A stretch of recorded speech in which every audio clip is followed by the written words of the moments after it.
Happy Wednesday and welcome to another episode of the Locked On Red Sox podcast. Thank you so much for making Locked On Red Sox your first listen of every single day. I am your host, NESN's Lauren Campbell. I've been covering Boston sports now for 7 years, so I absolutely love being able to not only write about the Red Sox, but come on here every week and talk to you about the Red Sox. We are so excited. Jake and I are so excited today to welcome Kole Cottam to Locked On Red Sox. Cottam is a Red Sox prospect. He is a catcher in the farm system. So we were able to talk about his offseason, how the COVID season in 2020 impacted his time to get ready in 2021, what he's been doing in the offseason, and everything in between. So let's jump right into today's episode. You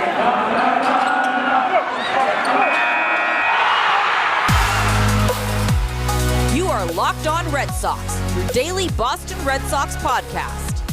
Part of the Locked On Podcast Network, your team every day.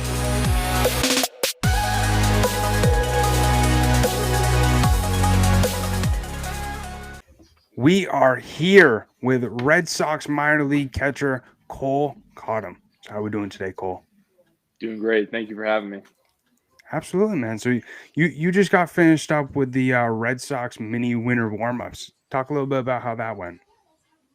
It was great. I mean, it was the first time to see those guys in a while. Some new faces, a lot of familiar ones. So it was a good time. We were down there for about 5 days. We were able to get some testing in, do all that, be able to hit, throw, everything. So it was a lot of fun.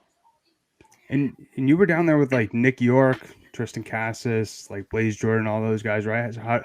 How is it being able to see, sort of like the future guys that you're going to be able to play around and that you already kind of have played with?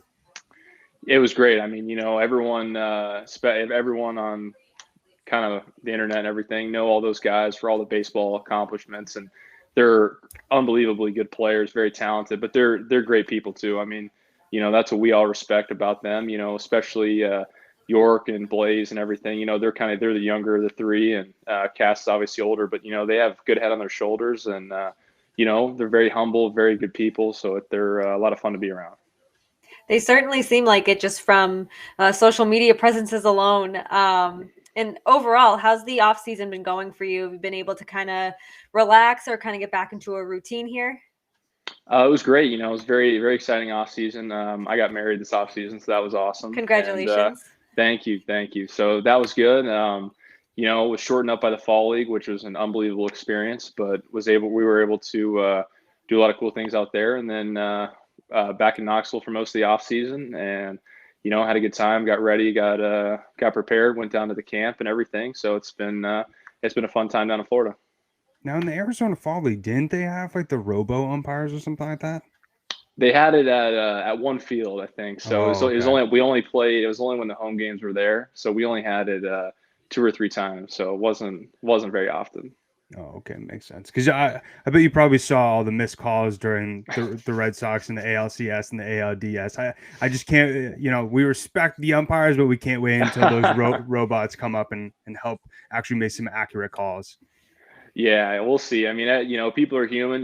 Guys like me make a living making those ball strikes, but so we'll see. But it was an interesting experience. I mean, there were a lot of missed calls, or what seemed like missed calls with the robo ump, but there were strikes and vice versa. So there is a lot of give and take, but it was a good experience.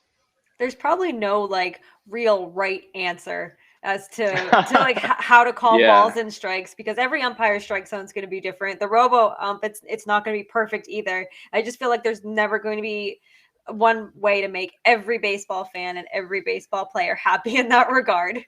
I'd agree with you there. I think, the real like human umpire and everything, like there's give and take, but the robo one's consistent, I guess, because it can be, it's accurate the whole time. It's just how it's perceived. But you're right. It's kind of, you never really know what's going to make everyone happy, but we'll see where the game goes.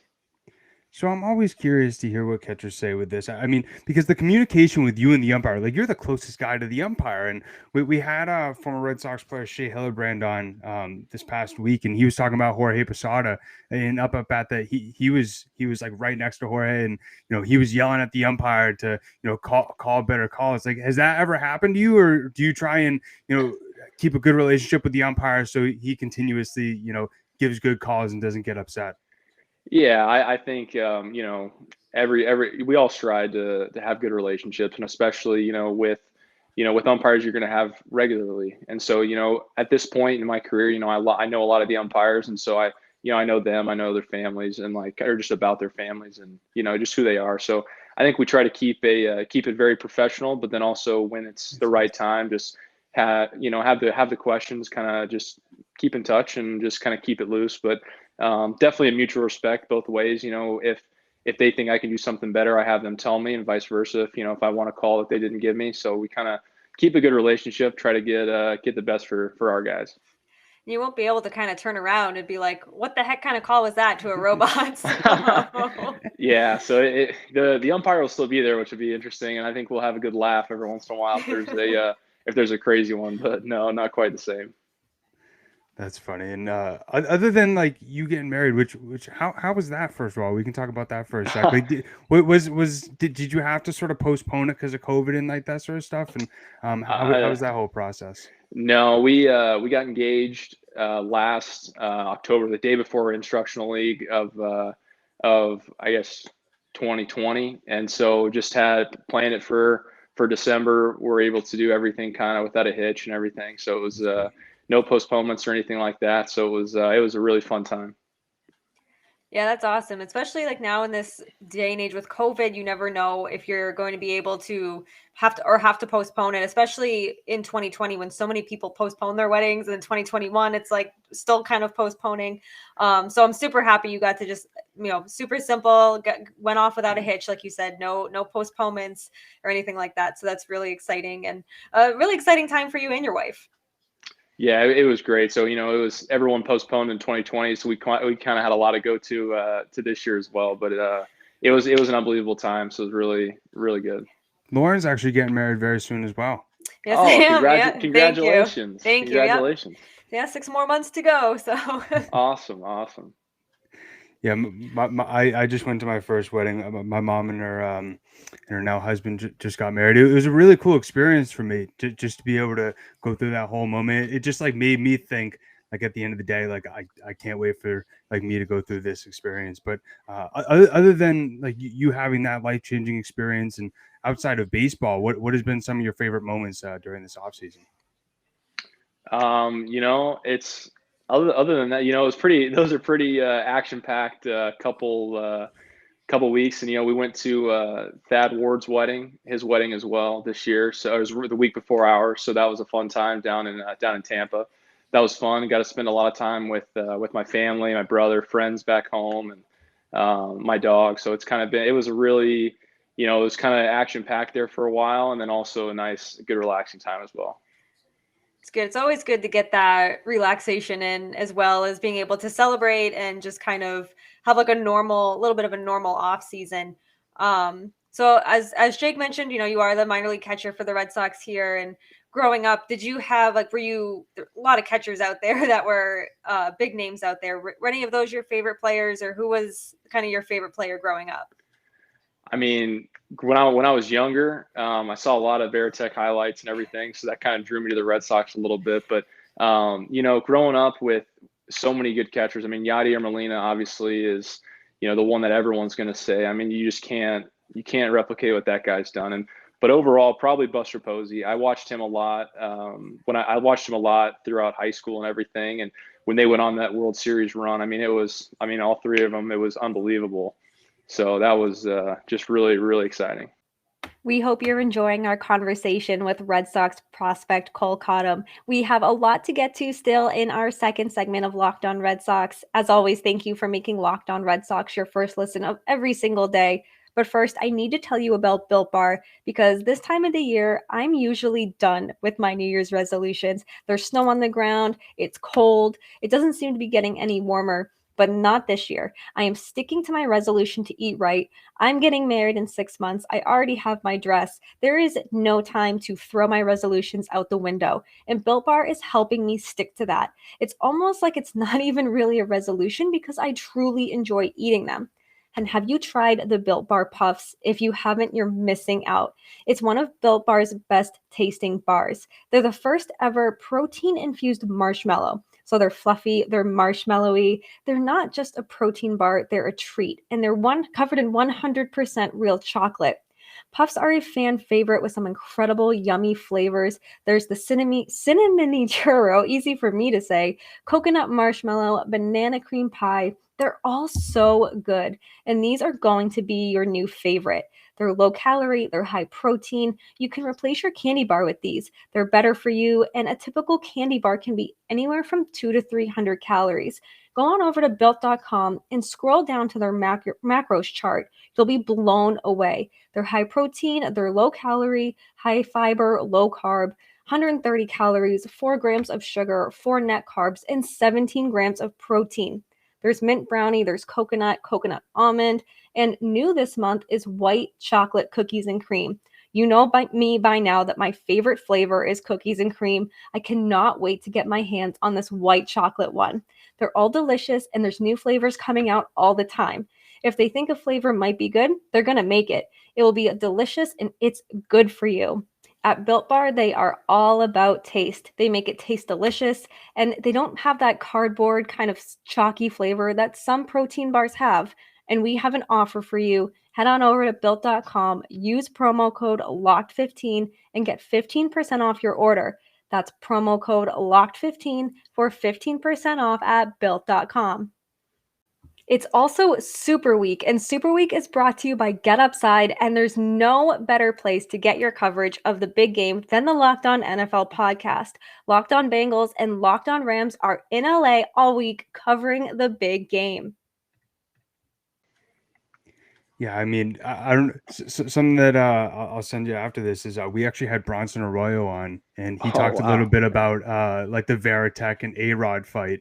Which I mean, I'll never forget. Like that stuff is so crazy. But something that I really admire about yourself is sort of your approach to the plate, sort of similar to Buster Posey. As we all know with catchers, like it's mostly known that they're so focused on their defense and their hitting sort of lacks, but you're good at both. And so throughout your development, how have you tried to sort of like build that up with also like obviously focusing on the defense, but also being a good offensive player? Yeah, I think it's been big for me to kind of stay true to myself at the plate with my approach and everything. I mean, I do well opposite field. So right field's kind of my bread and butter. And when I can hit a ball, like a line drive, ground ball, drive a ball, anything like that to the opposite field, I know I'm going well. So I kind of try to stick to that. And I'll spray the ball all over every once in a while, but if I can keep my approach there, and it's kind of been something I've worked with over time. I had it was kind of big in college for me. And so I was able to, with my coaches there, and kind of create that, and it fit me very well. And so I kind of stuck with it, and it's helped me ever since. You mentioned Buster Posey and the amazing career he had. Do you ever get any sort of like nervousness or anxiety when you're covering home plate and a collision like the one when Buster Posey broke his leg all those years ago? Is there any sort of like anxiety when someone's just barreling towards you and you're like, oh my God, this is going to end bad? Not necessarily. I think that was awful for him, and I think they've made a couple rule changes to kind of prevent that, but in the moment, you're so amped up, you're kind of, you're just trying to get the out and obviously protect yourself. So whether that's, get on them hit you, it's just kind of something, you got to try to get the out, but also, kind of try to stay safe, but not really any anxiety with that. I kind of, it doesn't really bother me that much. If I get hit, I get hit, and hopefully I walk away from it, but it's not too terrible. Hey, all that matters is if you just hold on to the baseball, Exactly. If you get trucked and you get smoked, you hold on to the baseball, you're good. All I remember is in high school, we were in a state tournament, and this big old guy just trucked me, and there's a picture in the newspaper the next day. We won the game, but picture in the newspaper of him just running over me with my legs up in the air, arms on the side, just in the middle of the air. It's a good action shot. So. That's awesome. You should get that framed or something like that. But I should. so something that's always talked about with catchers is especially obviously later in their career. We saw it with Joe Mauer moving from catcher to first base. But how do you try and not only keep your knees but keep your body able to be a catcher for a long period of time? And have you ever thought about potentially like 10, 15 years down the line, if you're still in the league, like potentially moving to first base so then you're able to play longer?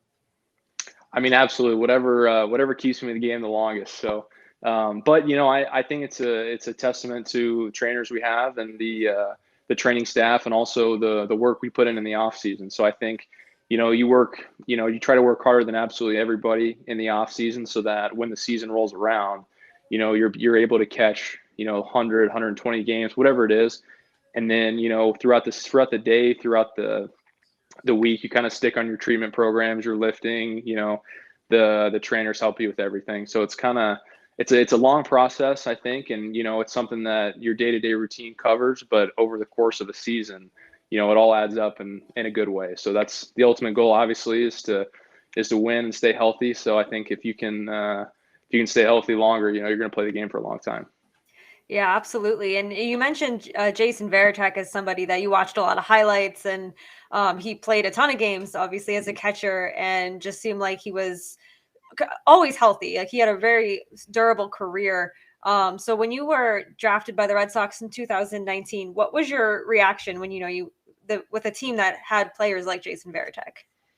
I mean, it's an unbelievable franchise, right? Like, I mean, it's very storied. You have all the World Series, all the big names, all the big players. I think it's just it's a privilege to wear the uniform, I think. And, hopefully one day we're in the big leagues. And so, and represent the same thing that all those guys did, and, wear it with pride and respect, and make sure to do everything right on and off the field to kind of follow with them.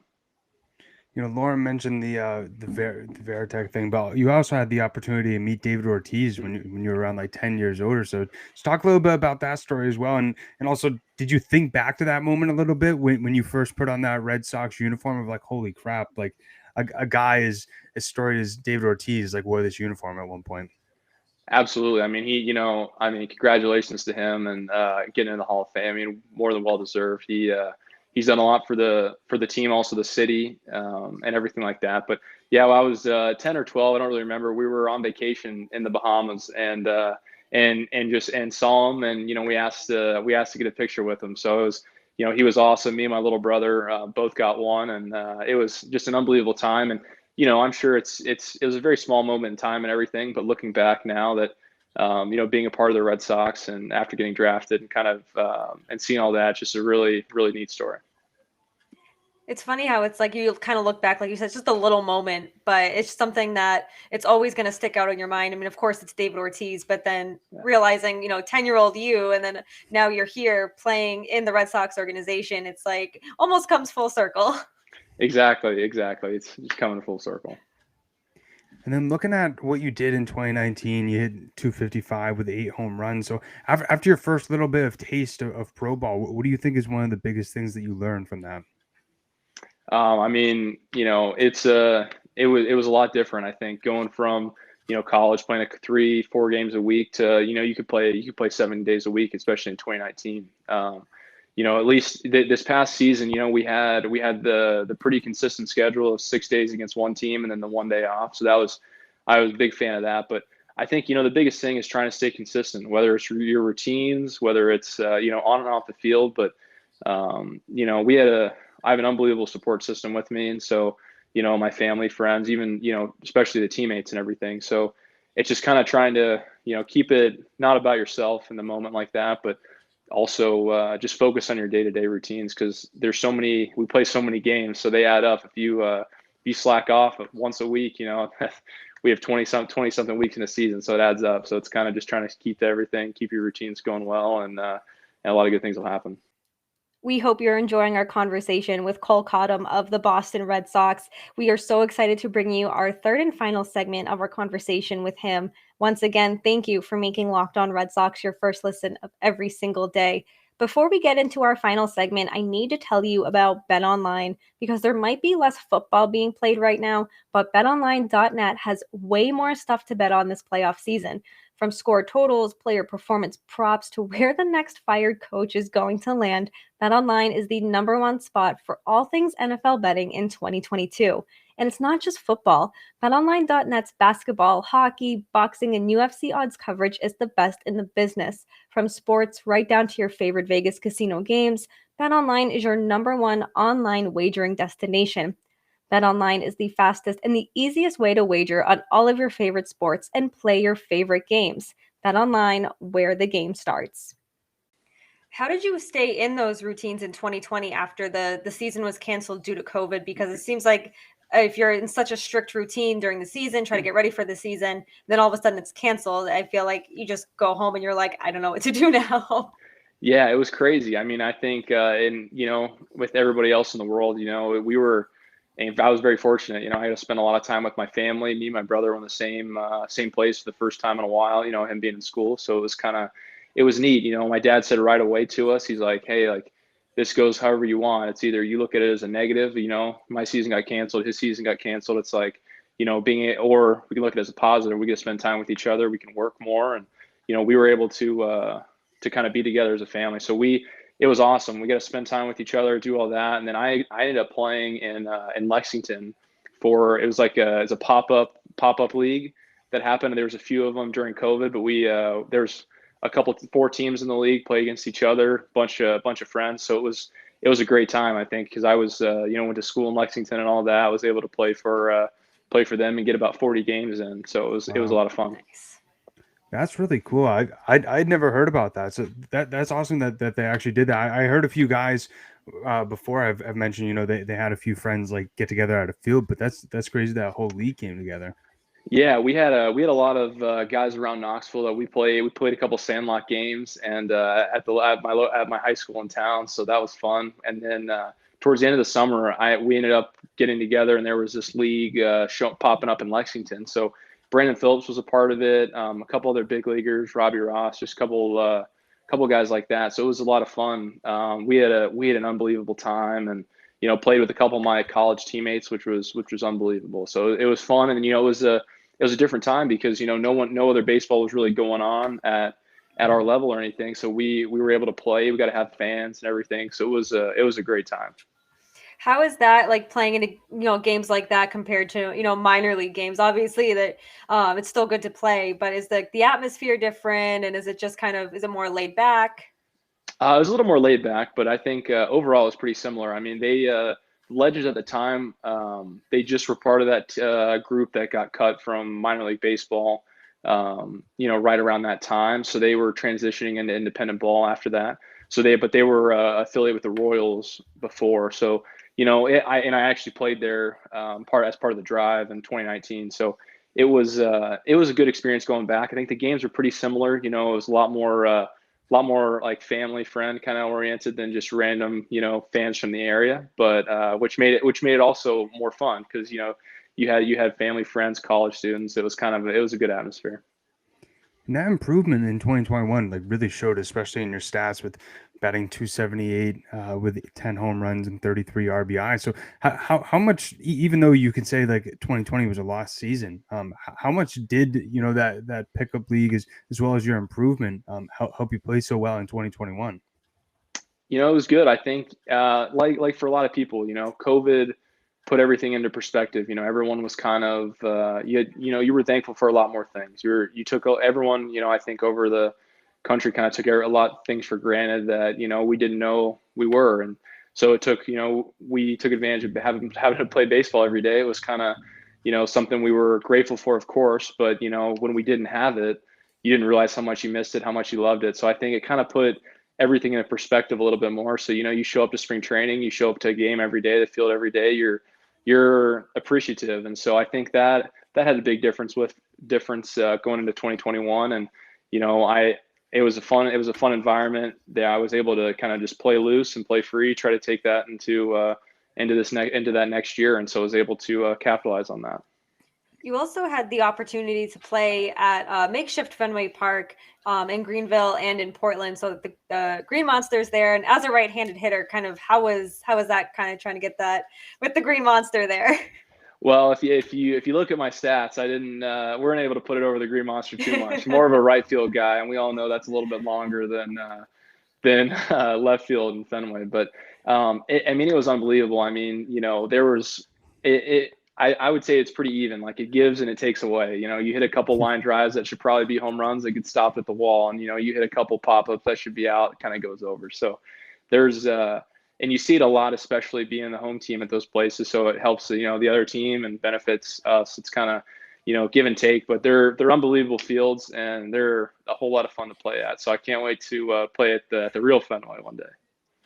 I asked something similar a few days ago to Red Sox minor leaguer Nico Cavadas. He's a little bit of a bigger guy, and he said, like, he hit it off the wall. He was rounding second, like, thought he had a double in the bag, but like, kind of like you said, it giveth and taketh away. And I kind of joked with him, sometimes when you hit it off that wall, you think it's a sure double, but like, you don't realize how fast it comes off that wall and gets into the fielder's glove. Yeah, you look at a lot of the good left fielders, especially for Boston, and even we have a lot of good ones in the minor leagues with us as well. It's a complete game changer being able to play it off that wall well. I mean, it keeps a lot of double singles, and keeps a lot of teams from moving extra bases. So yeah, it's a blessing and a curse for both sides of the teams playing there, for sure. When you were called up to Portland, was there anyone specifically who took you under their wing, or somebody that was kind of a mentor to you? I think, Tyler Olson was one of the guys. So he, left-handed pitcher for us, unbelievable person, unbelievable man. I mean, he's, a man of faith, just an unbelievable guy. And so I think, he helped a lot, he helped a lot of guys just kind of, we were all getting our feet wet up in Portland, and being able to kind of, it's a little bit closer, it's not quite where we all want to go, but it's still, a step up. So I think, between him and, a lot of those older guys up there, it was awesome. I was thankful. I knew a lot of the guys, a lot of my teammates from before. And so, had a lot of good relationships there. So, but I think, Tio was probably one of the older guys that took me under the wing a little bit. One of the guys that you were a little bit more familiar with is, Red Sox top prospect, Triston Casas. And so what was some of your experiences, playing with him? I mean, Cassis is a great dude. He, like I said before, everyone sees him. I'm sure everyone saw him pimp the ball in the cage the other day on Instagram or Twitter, whatever it was. That bat flip, though, holy crap! I mean, he says we'll see it in the season, so we'll see. We'll have to hold him accountable on that one. But everyone sees him as an unbelievable player, and he is. Like, he really is. But he's a good dude, and he he cares about everybody. But I don't think anybody, it's tough to match his work ethic. And I think, that's something I pride myself on. And, we push each other a lot in that aspect. So I think he is very, very talented and everything, but just a great dude and works really hard. So he's been fun to follow and watch thus far. And it's going to be even more fun to kind of see where he goes in the future. I saw a picture of you during the Field of Dreams game. I didn't know if they did that for minor leagues, dude. That's pretty cool. How was that experience? Especially like growing up watching that movie, being able to actually play in a game that's all themed out for the Field of Dreams.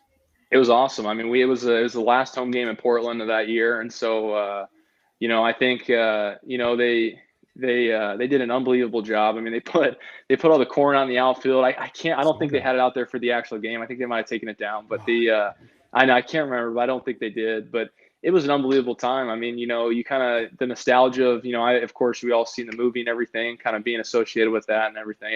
It was a great time. And some, like, going back to Cassis, like, being around that kind of work ethic and energy, does that rub off on any of you guys, or just kind of maybe motivate you? And it just seems like he's always just trying to do better than yesterday. Absolutely. And that's one of the biggest compliments you can give somebody. And so I think, but absolutely it rubs off on everyone. We push each other. I think, of course, any kind of competitor, like we are, like, the other teammates are, it's, we see him show up at 9, we want to show up at 8, and then he sees us show up at 8, he's at 7. So it's kind of, it gets really competitive in that sense, and it makes everybody better. And so I think, just seeing how he goes about his business, and we've got a lot of guys like that in our organization. We're very fortunate about that, and that's why, we see a lot of improvement within the minor leagues for us. But But it just pushes everybody. And so I think, and everyone, he knows who he is, and, we know who we are. It's kind of, it's just kind of that give and take. Like we see what each other do, and we kind of try to match it, and it just makes everyone better. Kind of makes me think of Kobe Bryant, that Mamba mentality. And you mentioned earlier as well, during the offseason, you want to work harder than everybody else so that you can prove on to the next season. So what are some of your goals for this upcoming season? Kind of like we talked about before, just kind of staying consistent to myself. So I think, a lot of the physical goals and the physical accomplishments, I think will take care of themselves. If I can kind of just do what I know I can, and keep, like I said, we've talked about, keep to my routines, but also approaches and everything like that. So I think just kind of like we've talked about before, and it's just kind of taking it day by day, and like just really crushing the routine every day and being able to stay consistent with that. And I think, over the course of 140 something game season, I think just being as consistent as you can, and everything like that, and everything will work out well. Yeah, and just for any Red Sox fans who are listening, watching, who are excited to see your improvement, your development, do you have any sort of message for them? No, I would say thank you guys for listening. Thank you guys for supporting us, and just watch us. We're going to be hopefully up there soon, but we're going to try to outwork everybody and have some fun along the way. Yeah, I can't wait to continue to see your development, Kole. Seriously, like I mentioned to you before, when I talked with Chris Cotillo, the Mass Live reporter, we were starting to talk about the catching situation and how it's kind of up in the air after 2023. Who knows what's going to happen with Christian Vasquez? And you're a name that he brought up, and I can't wait to see what you do this season. Hopefully, you can get up to Worcester as well, and start to make an impact on the MLB club. Well, thank you very much. I appreciate it. Absolutely, man. Appreciate you taking the time and giving all your thoughts and insight today. Absolutely. Thank you, guys. We hope you enjoyed our conversation with Red Sox prospect Kole Cottam. We are so grateful that he gave us time out of his busy day and his busy schedule to chat with us for a little while. Thank you for making Locked On Red Sox your first listen of every single day. We're so excited for Friday's episode. It is a little bit different. I will be joining Locked On MLB's Paul Francis Sullivan, my good friend Sully, and Locked On Nationals' Josh Neighbors for a friendly game of some Name Them trivia. Spoiler alert, I'm terrible at trivia. But once again, thank you for making Locked On Red Sox your first listen of every day. Subscribe, rate, review to Locked On Red Sox right here on YouTube, Apple, Spotify, wherever you get your podcasts is where you can find us. Find me on Twitter at Lauren, 3 Laws, Lauren with 4 R's. Find Jake on Twitter at Jake Iggy. And of course, the Locked On Red Sox podcast at LO_Red Sox. Do not forget to check out all the other amazing shows across our Locked On network. Locked On MLB, Locked On Nationals, Locked On Yankees, Locked On Astros, Locked On A's. Everyone's doing an incredible job during this lockout, bringing you the best content there is. And please do not forget to check out Friday's episode. And now that you've made Locked On Red Sox your first listen of every day, head on over to Locked On Bets to make it your second listen. Locked On Bets is your one-stop shop for all of your betting needs. It's hosted by your boy Q with expert insight and analysis from Lee Sterling. It's free and available wherever you get your podcasts. Have a great day. We'll see you soon.